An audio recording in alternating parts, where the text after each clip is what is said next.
Darius Vane. Chapter 2. The Collector in the Dark. The laughter echoed through the endless library. It wasn't loud. It didn't need to be. It sounded like someone smiling with a mouth that had never learned how. The woman clutched the edge of Darius's desk. What was that? Darius didn't answer. Instead, he stood and calmly locked every bolt on the front door. 1, 2, 3. Then he reached beneath the desk and removed an old brass lantern. When he lit it, the flame burned a deep blue. Only then did he speak.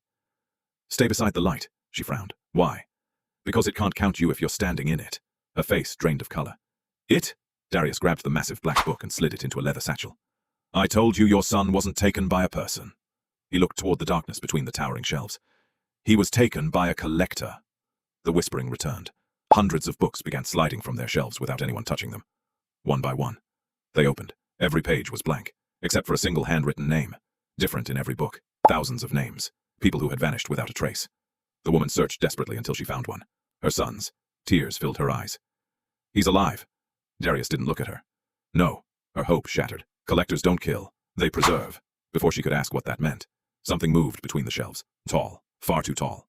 It ducked beneath archways that stood nearly 20 feet high. Its body looked like it was stitched together from black coats. Its arms were impossibly long, and where its face should have been, there was only smooth porcelain. No eyes, no mouth, no nose, just an empty white mask. The temperature dropped instantly. The lantern's blue flame trembled. The creature tilted its head toward the woman. Then, a voice appeared inside her mind. One more for the collection, she screamed. The collector took one step. The library shook. Another step. Books fell from every shelf. Darius, she grabbed his arm. Aren't you going to stop it? Darius quietly removed one silver ring from his finger. It was covered in symbols that seemed to move when no one was looking. I've been trying not to. He tossed the ring onto the floor. The instant it touched the wood, every clock inside the library stopped. Silence. Absolute silence. Even the creature froze. Darius walked toward it with his hands in his pockets. His calm expression never changed. You broke Rule 7. The collector didn't move. You entered my library without permission. Still nothing. You frightened a customer. The porcelain face slowly turned toward him. Then, for the first time, a crack appeared across the smooth white mask. The collector took a single step backward. It was afraid. The woman couldn't believe what she was seeing. What are you? Darius ignored the question. Instead, he looked directly at the towering creature. You've been stealing from my city, the collector's voice echoed inside every book. They belong in the archive of the forgotten. Darius's eyes narrowed. No, they belong to themselves. The collector stretched out one impossibly long hand.